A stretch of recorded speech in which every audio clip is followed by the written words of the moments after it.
पृथ्वी को नया चंद्रमा मिल गया है। हाँ जी, आप लोगों ने सही सुना। पहले मुझे भी विश्वास नहीं हुआ था, पर आपको आगे बताऊंगा सच्चाई। चलो शुरू करते हैं। द माइनर प्लैनेट सेंटर ने यह घोषणा की है कि पिछले 3 साल से पृथ्वी एक दूसरे चंद्रमा की परिक्रमा कर रही है। लेकिन जब खोज के बारे में उत्साह बढ़ा तो यह ध्यान रखना महत्वपूर्ण है कि यह चंद्रमा हमारे मुख्य उपग्रह जितना प्रभावशाली नहीं है। यह बेहद फेंट है। यह केवल 1 और 6 मीटर के बीच होने का अनुमान है और हमारे साथ ज़्यादा समय तक नहीं रहेगा। 15 फरवरी को एरिज़ोना के टक्सन के पास माउंट लेमॉन ऑब्जर्वेटरी में 60 इंच टेलीस्कोप का उपयोग करते हुए पहली बार अमेरिकी एस्ट्रोनॉमर्स पुरने और वर्जिसी ने देखा था।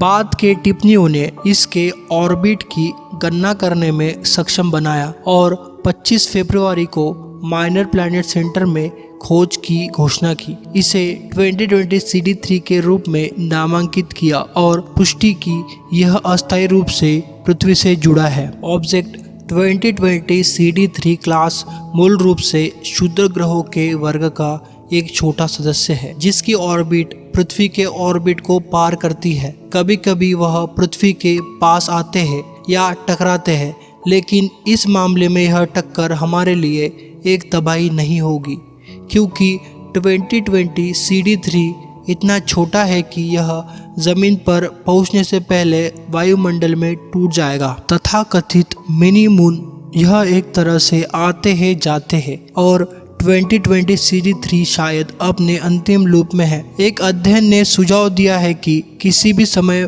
पृथ्वी के कम से कम टेम्पररी मिनी मून के साथ 1 मीटर से अधिक आकार का होने की संभावना है, जो बचने से पहले पृथ्वी के चारों ओर कम से कम एक लूप बनाता है। भविष्यवाणी करना मुश्किल है।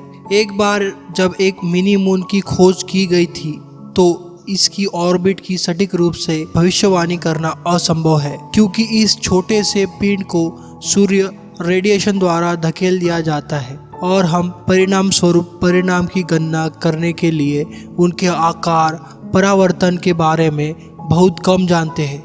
एक पिछले विजिटर्स ने 2006 RH 120 को नामांकित किया। अपने रास्ते पर आगे बढ़ने से पहले सितंबर 2006 और जून 2007 के बीच पृथ्वी के चारों ओर 4 ऑर्बिटल छोर बनाए।